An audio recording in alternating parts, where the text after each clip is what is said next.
الحمد لله وكفى والصلاة والسلام على سيد الرسل وخاتم الأنبياء وعلى آله وأصحابه الذين أوفوا عهدا الذين هم خلاصة العرب العرباء وخير الخلائق بعد الأنبياء. أما بعد فأعوذ بالله من الشيطان الرجيم.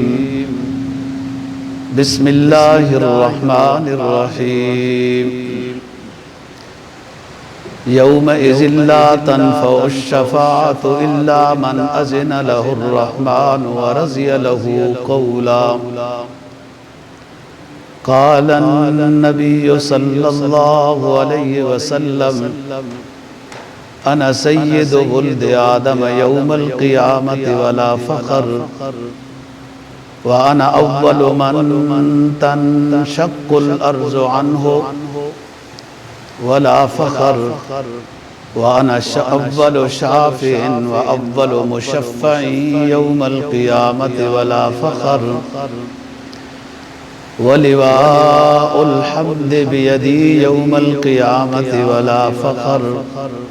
صدق الله العظيم وصدق رسوله النبي الأمي الكريم، ونحن على ذلك لمن الشاهدين والشاكرين، والحمد لله رب العالمين.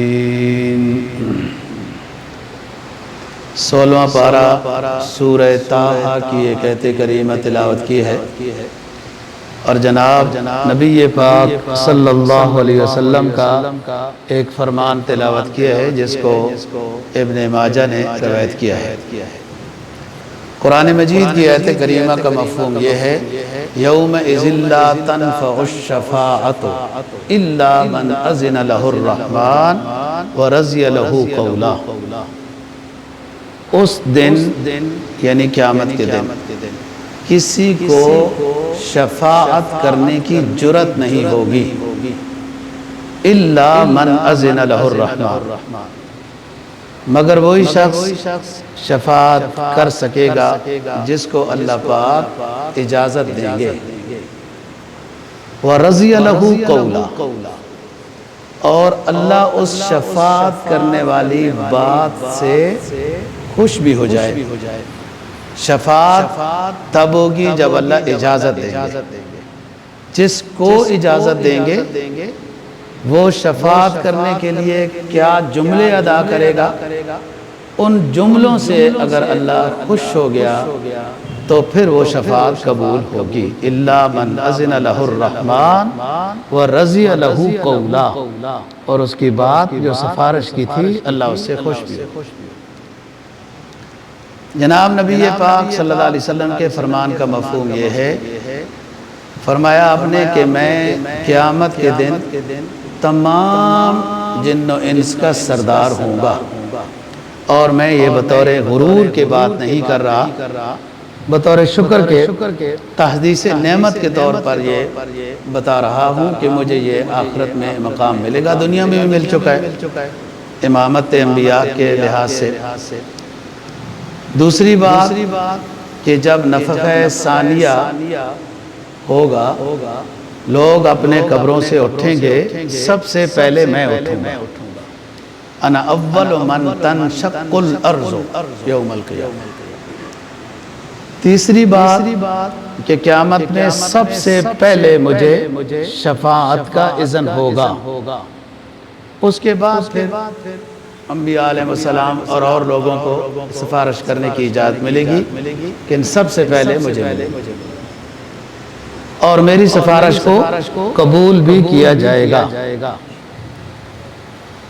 فرمایا کہ آخرت میں جھنڈا مجھے عطا کیا جائے گا جس کا نام ہے لواء الحمد، حمد کا جھنڈا. یہ مجھے عطا کیا جائے گا، اور یہ بھی بطور تحدیث نعمت کے بتا رہا ہوں، کوئی غرور نہیں کر رہا. ہم بات کر رہے ہیں قیامت سے متعلق، اور پھر حساب و کتاب سے متعلق، نبی پاک صلی اللہ علیہ وسلم کی شفاعت سے متعلق، اور پل صراط کی بات ہو رہی تھی، اور پل صراط کے بعد جنت ہے۔ ایک بخاری شریف کے شارح ہیں مشہور حافظ ابن حجر العسقلانی، سب سے پہلے شارح ہیں جنہوں نے بخاری شریف کی شرح لکھی ہے، عربی زبان میں ہے۔ انہوں نے اپنی شرح میں نبی پاک صلی اللہ علیہ وسلم کی شفاعت کی بات بڑی تفصیل سے ذکر کی ہے، اور یہ فرمایا ہے کہ 10 مقامات ہیں میدان حشر میں جہاں پر رسول پاک صلی اللہ علیہ وسلم شفاعت کریں گے۔ 10 مقام، ایک تو وہ جو ہم بیان کر چکے ہیں مقام محمود پر، اور انہوں نے اسی عسیٰ ان یبعثک ربک مقاما محمودا کے تحت وہ حدیث جمع کی ہیں کہ جن میں نبی پاک صلی اللہ علیہ وسلم کے بارے میں بتایا گیا ہے کہ آپ کہاں کہاں شفاعت کریں گے۔ سب سے پہلی شفاعت جو لمبی شفاعت ہے وہ مقام محمود پر ہے، پھر اس کے بعد آپ جب دنیا میں تشریف لائیں گے پھر سفارش کریں گے، پھر حوض کوثر پر سفارش کریں گے، پل صراط پر سفارش کریں گے، پل صراط کے بعد سفارش کریں گے، پھر جب لوگ جنت میں داخل کر دیے جائیں گے پھر بھی سفارشیں ہوتی رہیں گی۔ تو سفارش سب سے پہلے شروع جب ہوگی تو کوئی بھی نہیں کر سکے گا مگر جس کو اللہ پاک اجازت دیں گے۔ اس بات کو قرآن مجید نے کئی مقام پر بیان کیا ہے۔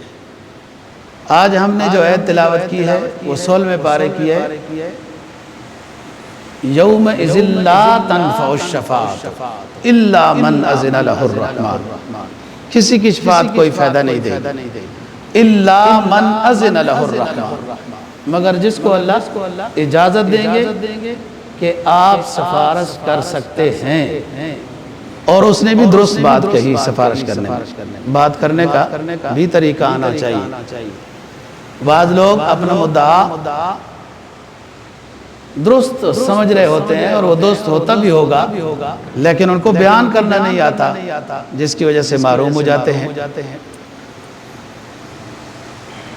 آیت الکرسی میں بتایا اللہ لا الہ الا هو الحی القیوم لا تأخذہ سنۃ ولا نوم لہ ما فی السماوات وما فی الارض من ذا الذی یشفع عندہ الا باذنہ، کون ہے جو اللہ کے سامنے شفاعت کر سکے گا؟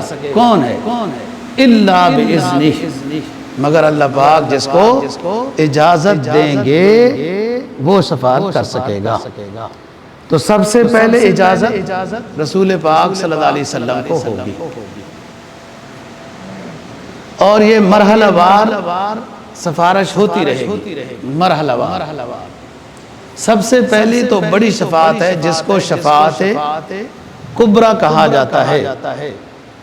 تمام انبیاء علیہ السلام سے لوگ ملاقات کر کے مایوس ہو کر واپس آ جائیں گے، اور آپ صلی اللہ علیہ وسلم سے جب درخواست کریں گے تو آپ قبول فرمائیں گے۔ یہ پہلی سفارش ہے جس کو شفاعت کبریٰ بھی کہتے ہیں، شفاعت کبریٰ، بڑی شفاعت۔ اس کے بعد پھر اور انبیاء علیہ السلام کو بھی شفاعت کا اذن ہوگا۔ آپ کی شفاعت جب 2-3 مرتبہ ہو چکی ہو تو پھر آپ صلی اللہ علیہ وسلم کے وسیلے سے، آپ کے اجازت سے، آپ کے اعلان سے، اللہ کی طرف سے جب آپ کو اجازت ہو گئی پھر آپ کی اجازت سے شہداء سفارش کریں گے، حفاظ سفارش کریں گے، علماء حسب مراتب سفارش کریں گے۔ حدیث میں آتا ہے کہ حافظ قرآن من حل حلالہ وحرم حرامہ، یعنی صرف حفظ کیا اور پھر ادھر ادھر وہ بھی دنیا کی طرح اللہ تعالیٰ میں لگ گیا، وہ حافظ نہیں۔ جس نے قرآن حفظ کیا اور قرآن کے حلال کو حلال سمجھتا ہے اس کے مطابق عمل ہے، قرآن کے حرام کو حرام سمجھتا ہے اس کے مطابق عمل ہے، حرام سے بچتا ہے۔ یہ حافظ 70 ان لوگوں کے لیے سفارش کرے گا جن پر حساب و کتاب کے لحاظ سے جہنم واجب ہو چکی ہوگی۔ اور اسی طریقے سے شہید کو زیادہ درجہ دیا جائے گا، ظاہر شہید کا مقام زیادہ ہے۔ 10 روپے دینا اللہ کے راستے میں بڑا مشکل ہوتا ہے، جان دینا کتنا آسان ہے۔ دیکھو نا، دنیا دے رہی ہے جان، آزادی حاصل کر رہی ہے، دوسرے مسلمان صرف فلسطین کے لیے بس دعا ہی، ہم لوگ دعا ہی کر دیتے ہیں اور یہی سمجھتے ہیں بڑا حق ادا ہو گیا۔ یہ حق ادا نہیں ہوتا اس طریقے سے۔ مظلوم مسلمان کی عملاً مدد کرنا ضروری اور فرض ہوتی ہے۔ پتہ نہیں اب تک تو دعا ہو رہی ہے، کل ہمیں دعا سے بھی منع کر دیا جائے گا۔ یہ اسلام کے مسلمانوں کی یہ کوالٹی رہ گئی ہے کہ بزدلی کا جو لیول ہے نا جی، یا یہ جو ہار ہے بزدلی کا، یہ مسلمان کسی اور کو پہننے نہیں دینا چاہتا، یہ خود ہی اس نے پہن کے رکھنا ہے۔ بے شک جدھر یہ کوٹ پڑتی رہے، یہ وقفے سے کوٹ پڑتی ہے، کبھی برما میں، کبھی کشمیر میں، کبھی فلسطین میں، کبھی شام میں، کیا اور دوسرے مسلمان اطراف والے یہی حق سمجھتے ہیں کہ بات کر دی ان کی، ذکر ہو گیا، دعا ہو گئی، اس سے نہیں ہوتا۔ بہرحال سب سے جاگنا تو بڑوں نے ہے، جو فائدے زیادہ حاصل کر رہے ہیں پہلے جاگنا انہوں نے ہے۔ عوام کو تو جیسے نعرہ لگاؤ گے یہ چل پڑیں گے اس طریقے سے۔ تو بات کر رہا ہوں کہ درجہ بدرجہ حفاظ لوگ 10 کی سفارش کریں گے اور قبول ہوگی۔ شہداء جو اللہ کی رضا کی خاطر شہید ہے، 70 وہ جن کے اوپر حساب میں جہنم واجب ہو چکی ہے۔ شہید کی دعا اور سفارش سے اللہ ان کو جنت الفردوس عطا کرے گا۔ اور عالم درجہ بدرجہ، عالم کی سفارش درجہ بدرجہ، جتنا عالم جتنا کوالٹی میں ہے، وہ ایک دوسرے کی خوشامد میں ہی لگ رہا، کوئی دنیاوی فائدے حاصل کرتا رہا تو کیا کوالٹی ہے۔ سب سے بڑا جہاد تو کلمہ، افضل الجہاد کلمۃ حق عند سلطان الجائر، ظلم کے مقابلے میں کلمہ حق کو بیان کرنا بڑا جہاد ہے۔ جس درجے میں عالم ہوگا وہ اس درجے کے لحاظ سے اس کو شفاعت کا اذن ہوگا۔ مقام بھی بڑا ہے عالم کا یا حافظ کا یا سخی کا۔ سب سے پہلے جنت میں داخل کیا جائے گا اگر یہ کام انہوں نے اللہ کی رضا کی خاطر کیے۔ لیکن اگر شہید نے شہادت حاصل کی ہے کہ لوگ واہ واہ کہیں اور کہیں بڑا بہادر تھا۔ شہید تو وہ ہے نا جی جو الہی کلمت اللہ کے لیے، الہی کلمت اللہ کے لیے، اللہ کی بات کو بلند کرنے کے لیے، اسلامی سرحد کی حفاظت کے لیے، اسلام کی سربلندی کے لیے جس نے جان دی ہے، شہید وہ ہے۔ یہاں تو کوئی بھی فوت ہوتا ہے تو شہید سے درجہ کم اس کا ہے ہی نہیں۔ شہید وہ ہے جو اسلام کی خاطر شہید ہوا، اسلامی ملک کی حفاظت کی خاطر شہید ہوا، یا کہیں مسلمان مظلوم تھے وہاں جہاد کے لیے پہنچ گیا اور شہید ہو گیا، یہ شہید ہے، جس کو یہ اونچا مقام ہے۔ اور اگر اسی نے نیت ریاکاری کی کر لی کہ لوگ بہادر کہیں، قاری صاحب اور عالم صاحب نے بھی یہی نیت کہی کہ لوگ ذرا واہ واہ اچھا کہیں، نعرہ صحیح لگا دیں، جب میں تلاوت کروں اور تقریر کروں تو لوگ واہ واہ کہیں، تو وہ بھی پھر ہو گیا، اللہ کے لیے تو نہیں ہے۔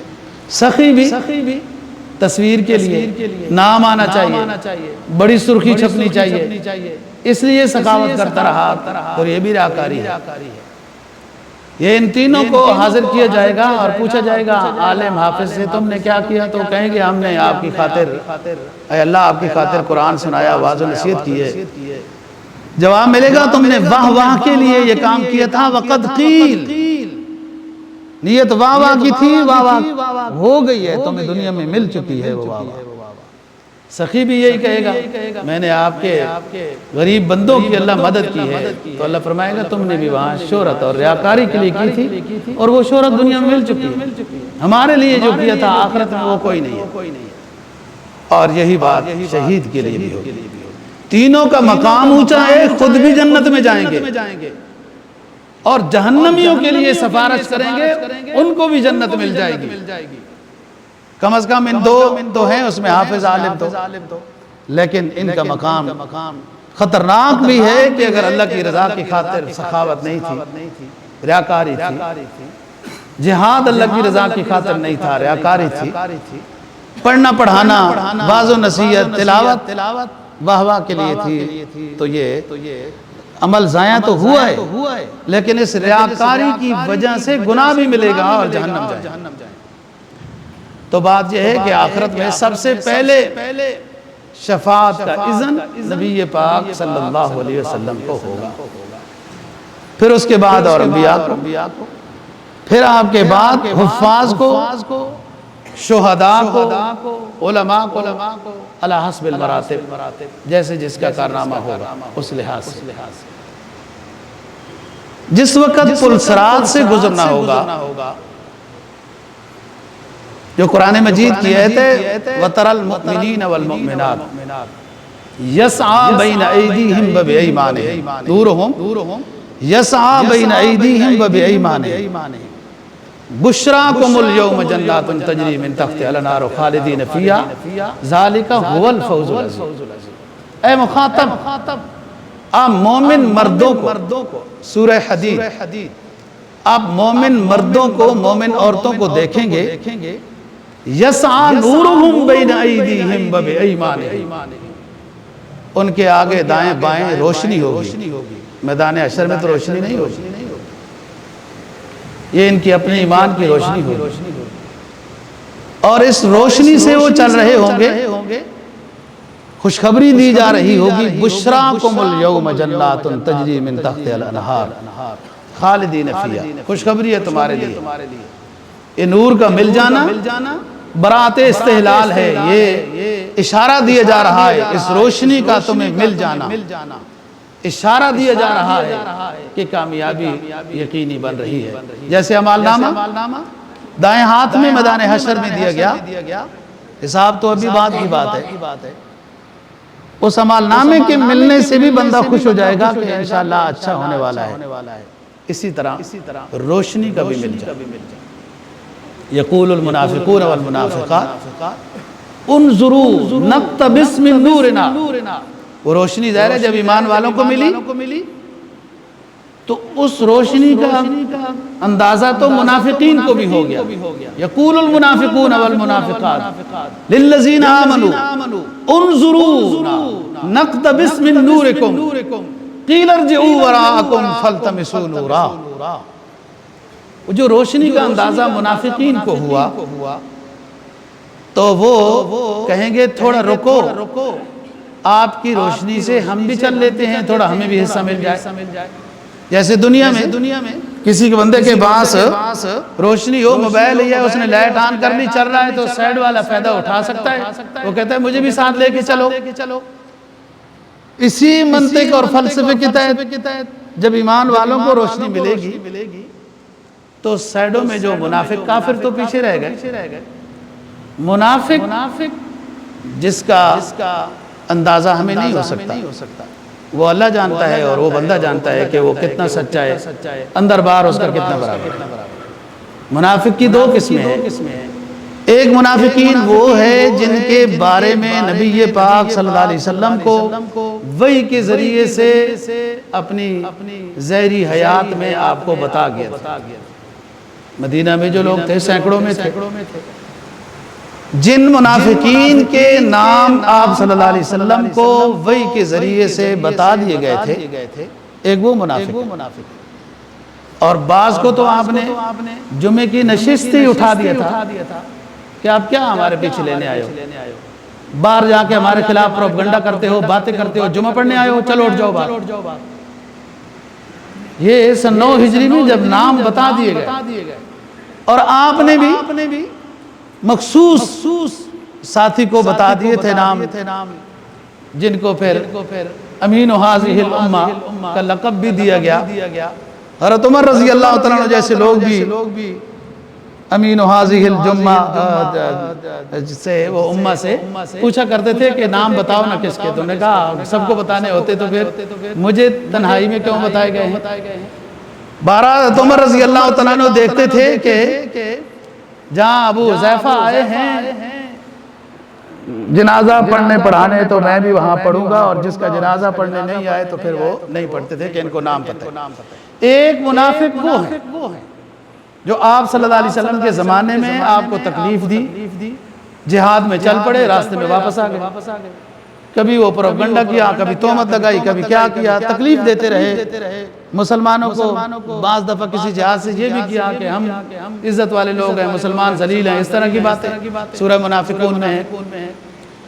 ان کا نفاق تو واضح ہے۔ جب آپ نے رئیس المنافقین کا جنازہ پڑھایا تو اس کے بعد وہی آ گئی کہ آئندہ جنازہ بھی نہیں پڑھانا۔ ان کا نفاق واضح ہے، ان کے نام آ چکے، ان کو یوں کہنا کہ تم منافق ہو وہ ٹھیک ہے کہ ان کے نام آ گئے۔ آپ صلی اللہ علیہ وسلم نے بعض کو کہا بھی ہے۔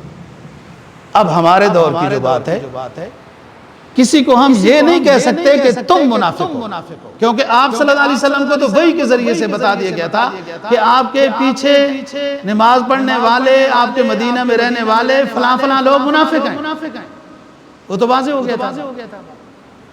اب ہمیں کیا پتا ہے کہ کون بندہ منافق ہے یا نہیں، لہذا ہم نہیں کہہ سکتے کسی کو کہ تو منافق ہے۔ علامات نفاق عالم بیان کر سکتا ہے۔ جو جھوٹ بولتا ہے اس میں منافق کی علامت ہے، جو وعدہ خلافی کرتا ہے اس میں منافق کی علامت ہے، جو دھوکہ دیتا ہے اس میں منافق کی علامت ہے۔ یہ علامات نفاق ہیں۔ حدیث میں آتا ہے کہ ہر بندہ سمجھ لے کہ میرے اندر علامات نفاق میں سے کوئی علامت نہیں تو الحمدللہ میں جھوٹ بھی نہیں بولتا، امانت میں خیانت بھی نہیں کرتا، وعدہ خلافی بھی نہیں کرتا، گالی گلوچ بھی بے حد نہیں کرتا۔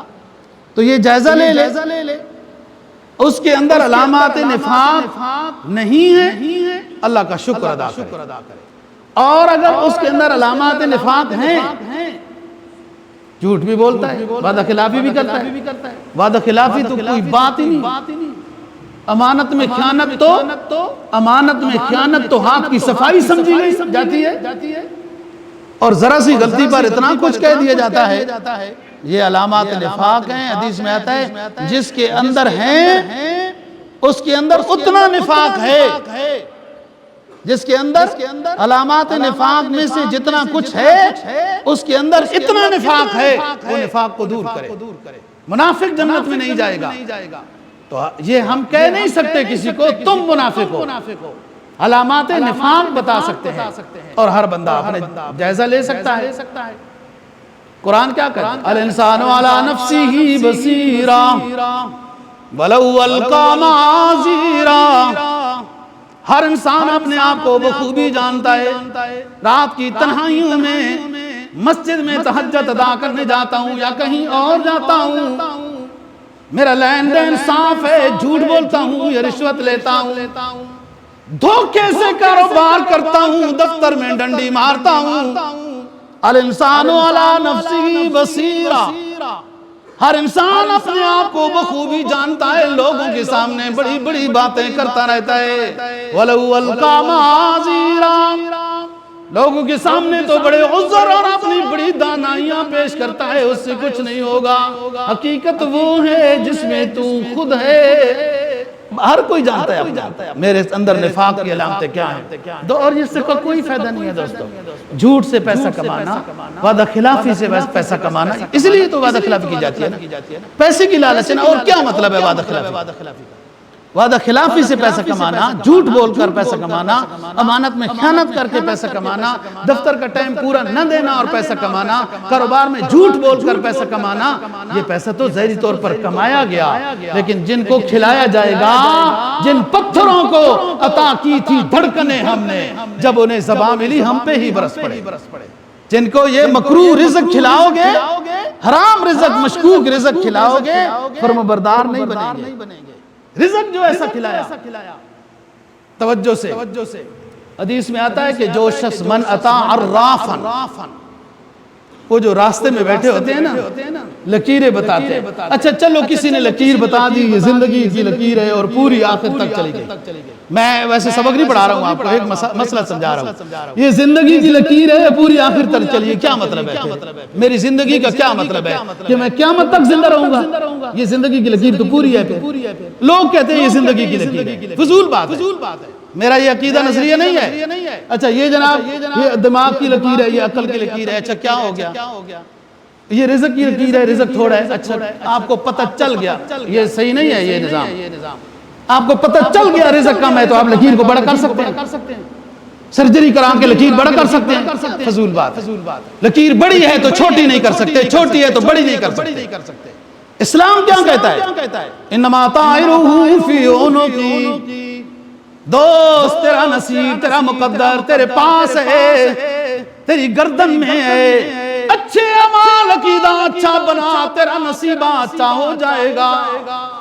برائیاں عللے تللے، عقیدے میں شرک، اعمال میں بدعت، رسم و رواج کا پیروکار، نماز روزے کا علم نہیں اور راستے میں بیٹھے ہوئیوں سے قسمت پوچھ رہا ہے جن کی اپنی قسمت کوئی نہیں. اگر ان کی قسمت ہوتی کوئی اپنی تو قسمت بنانا جانتے ہوتے تو پھر اپنی قسمت تو بنا لیتے نا. ساری زندگی سور دھوپ کے اوپر سردی پر سڑتے رہتے ہیں اور بدو لوگ، کمزور ایمان لوگ ان کے پاس جاتے بھی ہیں. فرمایا من اتا عرافن، جو شخص کسی وہ لکیروں مکیروں توتے موتے لفافے جانتے ہو نا، یہ پاکستان کے ہر بڑے شہر کا سٹی صدر روڈ اس طرح ہوتا ہے، مجھے نہیں سمجھ آتا. کراچی کا بھی سٹی صدر روڈ، سارے عراف بیٹھے ہیں. پاکستان ادھر بھی جناب سٹی صدر روڈ، سارے عراف بیٹھے ہیں. قسمت پہچانتے ہیں، قسمت بتاتے ہیں. فضول بات ہے. جو شخص ان کے پاس گیا توجہ سے ان سے بات پوچھی اور اس بات پر عمل نہیں کیا، تب بھی 40 دن تک عبادت قبول نہیں ہوگی. کیا ہماری باتیں؟ اگلی بات، ایک لقمہ حرام اندر چلا گیا. لقمہ حرام وہ کھانا ہی ایسا تھا جو حرام تھا. بلی کتا تھا، بلی کتے کا گوشت تھا. یا کھانا حلال تھا، مرغی تھی، پتنی دال تھی.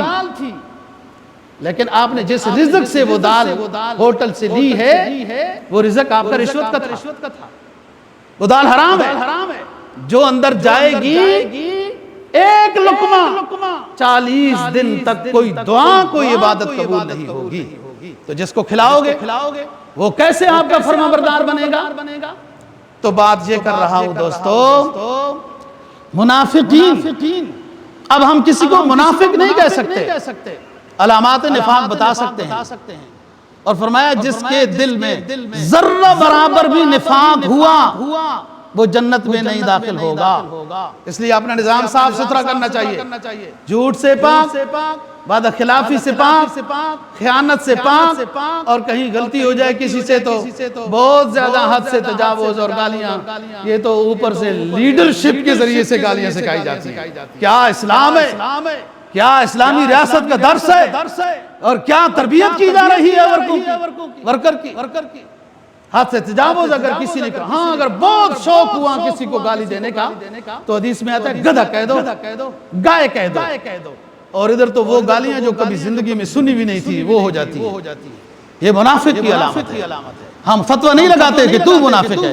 ہر کوئی دیکھ لے سکتا ہے کہ ہمارے اندر نفاق کی علامتیں ہیں. اب آئیے سبق کی طرف. منافقین جب دیکھیں گے ایمان والوں کے پاس نور ہے، وہ کیا درخواست؟ انظرونا نقتبس من نورکم، ذرا رکو ہم تمہاری روشنی سے تھوڑا فائدہ لینا چاہتے ہیں. حکم ہوگا قیل ارجعوا وراءکم فالتمسوا نورا.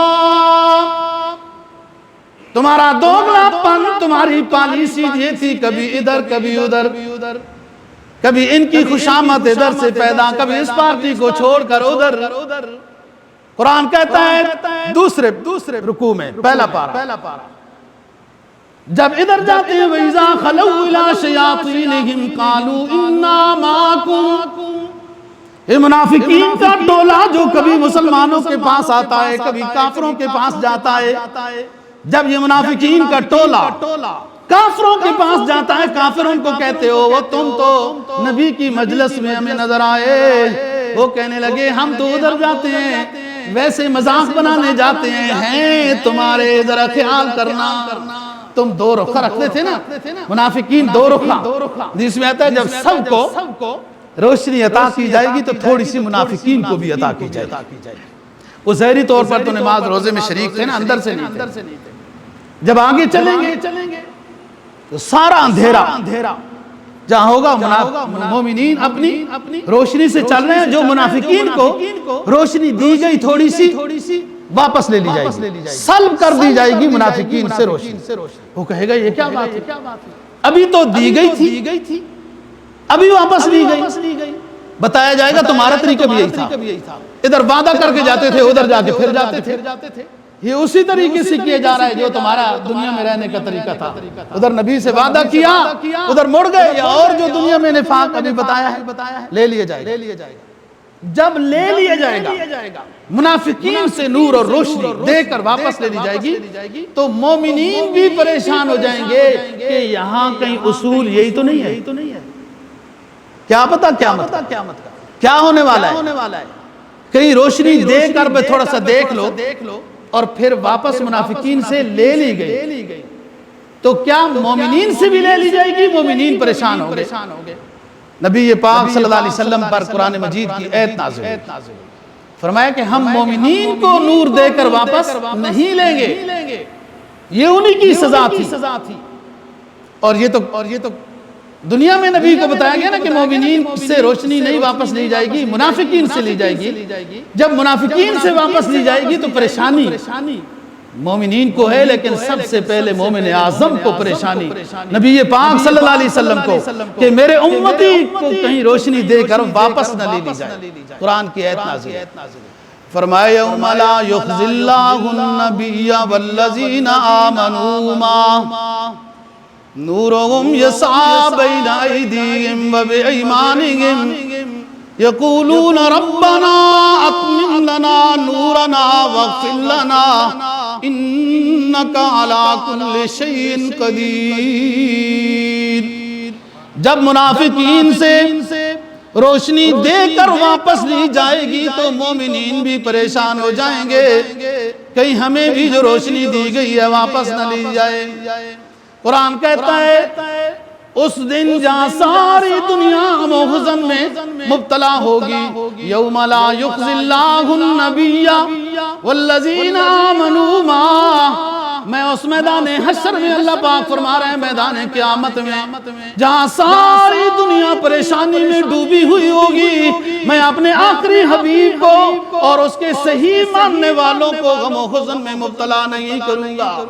یوم لا یخزی اللہ النبی، اس دن جہاں بڑے بڑے جلیل القدر پیغمبر بھی کانپ رہے ہوں گے۔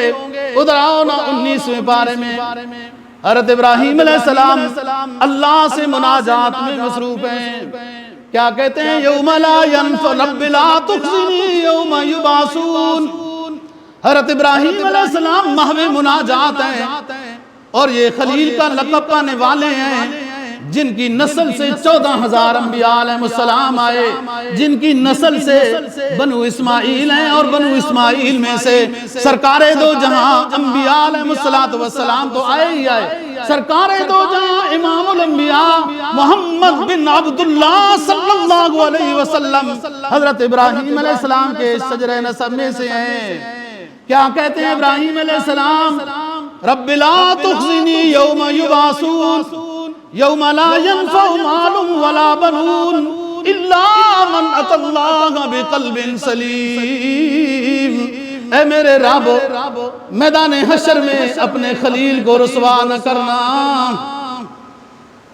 رب لا تخزنی یوم یبعثون یوم لا ینفع مال ولا بنون، جہاں اولاد کام نہیں آئے گی، پارٹی کام نہیں آئے گی، پیسہ ہوا بھی تو کام نہیں آئے گی، وہاں کوئی ٹیم نہیں ہوگی، یہاں ورکروں کی ٹیم، خاص باڈی کی ٹیم، فلانے چودھریوں کی ٹیم، فلانے ماننے والے جاننے والوں کی ٹیم، کوئی ٹیم نہیں ہوگی۔ ٹیم صرف ایک ہے، اپنا ایمان و عمل، جو قبر میں بھی ساتھ، میدان حشر میں بھی ساتھ، پل صراط میں بھی ساتھ، پل صراط سے گزرنے کے بعد بھی یہ ٹیم آپ کی ایمان و عمل والی ساتھ ہوگی۔ ٹیم نماز کی ہے، ٹیم روزے کی ہے، ٹیم حج کی ہے، ٹیم زکوٰۃ کی ہے، ٹیم خدمت خلق کی ہے، صدقات و خیرات کی ہے، ٹیم اعمال صالحہ کی ساتھ ہوگی اگر لے جا سکتے ہو۔ اللہ کا خلیل محو مناجات ہے، دعا کر رہا ہے رب لا تخزنی یوم یبعثون، اس پریشانی والے دن میں مجھے رسوا نہ کرنا۔ اے میرے رب تیرا خلیل عرض کر رہا ہوں، پریشانی والے دن اپنے خلیل کو ذلیل اور رسوا نہ کرنا۔ یوم لا ینفع مال ولا بنون، جس پریشانی والے دن نہ مال کام آئے گا، نہ وزارت کام آئے گی، نہ ڈی جی پن کام آئے گا، نہ جنرل ڈی جی کام آئے گا، کوئی کام نہیں آئے گا۔ وہ ٹیم ایک ہی ہے، سبحان اللہ، اگر کہا وہ ٹیم آپ کے ساتھ ہوگی، الحمدللہ دنیا میں کہہ دیا اخلاص کے ساتھ وہ ٹیم ساتھ ہوگی۔ یہ تو اللہ کے خلیل محو مناجات ہے، دعا کر رہا ہے میرے رب مجھے پریشان نہ کرنا اس پریشانی والے دن۔ ادھر آؤ، سورہ تحریم میں سرکار دو جہاں صلی اللہ علیہ وسلم کا، ہمارے آپ کے پیغمبر کا مقام بیان ہو رہا ہے۔ یوم لا یخزی اللہ النبی، اللہ کا خلیل تو مانگ رہا ہے کہ اے میرے رب مجھے رسوائی والے دن رسوا نہ کرنا، اور اللہ اپنے پیغمبر کو نواز رہا ہے، اعلان کر رہا ہے یوم لا یخزی اللہ النبی، میں میدان حشر میں جہاں ساری دنیا پریشانی میں مبتلا ہوگی، میں اپنے آخری حبیب کو ذلیل و رسوا نہیں کروں گا اور اس کے ماننے والوں کو بھی نہیں کروں گا۔ یوم لا یخزی اللہ النبی والذین آمنوا معہ نورہم یسعی بین ایدیہم وبایمانہم بشراکم اليوم، خوشخبری جنت کی، اور کہیں گے اللہ پاک ہمارا نور مکمل فرما، تو ہر چیز پر قادر ہے۔ تو بات کر رہا ہوں دوستو، نبی پاک صلی اللہ علیہ وسلم کا احساس ہے، یہ اللہ نے عطا کیا ہے، دوسرے پیغمبر سارے دعا مانگ رہے ہیں، اللہ نے خود عطا کر دیا ہے کہ اے نبی آپ کو اور صحیح جو آپ کے ماننے والے ہیں ان کو میں پریشان نہیں کروں گا۔ تو ماننے والے ہم ہیں، ماننے والے ہم ہیں، ہمیں سوچنا چاہیے کہ ہم کیسے ماننے والے ہیں، الفاظ میں یا حقیقت میں۔ اور چند دن کی زندگی ہے دوستو، نہیں سمجھ آئے گی تو ایک جھٹکا لگے گا، اس کے بعد سمجھ آئے گی، پھر کیا فائدہ، اس کے بعد سمجھ آئے گا۔ عرضی سی زندگی ہے، اتباع شریعت میں زندگی لاؤ، دنیا میں سکون پاؤ۔ اس دن ایک مجھے افسر ملا، بڑا افسر، کہتے مولوی صاحب ویسے تو سچی بات ہی ہے، یوں ہی ہے، ہم بھی بڑے افسر ہیں یوں، لیکن پروٹوکول عالم کا بڑا ہوتا ہے، عزت عالم کی بڑی ہوتی ہے۔ میں نے کہا بابو آنا، پہلے حفظ کر، 8 سال درس نظامی پڑھ، پھر حق بیان کر، جس کا حق بیان کرے گا وہ خود ہی تجھے نوازے گا۔ اللہ اور اللہ کے رسول کی بات میں آؤ گے، دنیا بھی غلامی کرتی نظر آئے گی، آخرت تو ہے آپ کی، دنیا میں بھی سکون وہی پائے گا، اتنا ہی پائے گا جتنی شریعت کی اتباع میں آئے گا۔ آپ کر کے دیکھیں، جتنا کوئی شخص سنت اور شریعت کی اتباع میں آئے گا، دنیا کی زندگی بھی اتنی اس کی پرسکون ہوگی۔ اگر پورا ادخلوا فی السلم کافہ، اگر پورا داخل ہو جائے گا پورا سکون پائے گا۔ اور لوگ سمجھتے ہیں کہ اس میں پریشانیاں ہوتی ہیں تو کیا بادشاہ وقت کو کوئی پریشانی نہیں ہوتی؟ چلو مولوی کو پریشانی ہوتی ہے کہ جناب مدرسوں میں ہمیشہ دال اور وہ آلو ہی تیرتے ہوئے نظر آتے ہیں، اب تو آلو ہی مشکل ہو گیا۔ تو بات یہ پریشانیاں تو ہوتی ہیں، تو کیا جو بادشاہ ہیں ان کو کوئی پریشانی نہیں؟ جہاں آپ لوگ بڑے بڑے افسر ہیں، بڑی بڑی آپ کی تنخواہیں ہیں، تو کیا آپ لوگوں کو کوئی پریشانی نہیں؟ پریشانی تو وہ مزے کی ہے نا جو دین کے راستے میں ہے۔ پریشانی ہر کسی کے ساتھ ہے، جب دین پر عمل کرنے کے بعد پریشانی ہے تو سکون راحت وہ ایک الگ چیز ہے، اس کا ایک خاص ذائقہ بھی ہوتا ہے۔ تو اس لیے دوستو اتنی پریشانیاں نہیں آتی جتنے اوپر والے لوگوں پر آئی ہیں۔ نبی پاک صلی اللہ علیہ وسلم کی برکت سے، آپ کی دعاؤں سے، آپ کی شفقت سے ہمارے اوپر اللہ پریشانیاں زیادہ نہ ڈالے۔ ہم کمزور ہیں لیکن ہمیں ہمت تو کرنی چاہیے۔ شریعت کی اتباع میں بہت عرصہ نہیں گزر گیا، آپ لوگوں نے شریعت کی سنت کے مخالف کام کر لیے ہیں، تو جو بہت سارے انعام پائے ہیں بتاؤ تو صحیح، بہت ساری زندگی گزر گئی، اللہ رسول کے احکام کے خلاف کام کرنے میں کتنا فائدہ پایا ہے۔ اب ادھر آؤ، یہ بھی دیکھ لو کہ اللہ رسول کی اتباع میں آتے ہیں کیا؟ گھر میں سب سے پہلے آپ کا عزت و احترام گھر میں ہوگا، شروع میں باتیں کسی جائیں گی، ان کو ابھی سمجھ نہیں آئی ہوگی، جب سمجھ آ جائے گی نا پھر انشاءاللہ نظام درست ہو جائے گا۔ نبی ہو تو اللہ رسول تو راضی ہے۔ یہ پل صراط ہے جو گزرا جا رہا ہے۔ حدیث میں نبی پاک صلی اللہ علیہ وسلم کا فرمان ہے، کہ نور جن لوگوں کو عطا کیا جائے گا ان کی یہ خوبیاں ہوں گی. ہم کوشش کرتے ہیں ہمارے حافظے میں وہ جتنی باتیں رہ گئی ہیں وہ گنواتا ہوں میں کہ کون سے وہ نیکیاں ہیں، وہ اعمال صالحہ ہیں جن کو بندہ دنیا میں ادا کرے گا، ان پر پابندی کرے گا تو آخرت میں اس کو روشنی عطا ہوگی. سب سے پہلی چیز توجہ سے، رات کی تاریکیوں میں مسجد کی طرف چل کر آنے والوں کو پل صراط کے اوپر روشنی عطا کی جائے. اس زمانے میں تو بجلی نہیں تھی، اب بھی جہاں ہوں تو بندوں کے چلنے کا ٹائم آتا ہے تو بتی بند ہو جاتی ہے. رات کی تاریکیوں میں بے شک لائٹ کا انتظام کر سکتے ہیں، ایسا نہ ہو کہ ضروری نہیں ہے، رات کی تاریکی ہوتی ہے اس میں روشنی لائٹ کی ہے تو اچھی بات. مسجدوں میں چل کر آنے والوں کے لیے پل صراط پہ روشنی ہو. نمبر 2، نماز کی حفاظت کرنے والے. ایک دن پڑھ لیا، نہا دھو لیا، آج نماز بھی بڑی خوشبو خضو سے پڑھ لی، نہیں، ہر روز پوری زندگی میں نماز کی مواظبت، محافظہ. حفاظت کہتے ہیں نماز پابندی سے پڑھنا اور نماز کو محفوظ بھی رکھنا، یعنی کوئی گناہ نہیں کرنا کہ وہ چلی جائے. فرمایا من حافظ علی الصلوات، من حافظ علی الصلوات کانت لہ نورا و برہانا و نجاتا یوم القیامہ. من لم يحافظ عليها ولم يكن له نورا وبرهانا ونجاة يوم القيامة وكان يوم القيامة مع هامان وهارون وقامان وفرعون.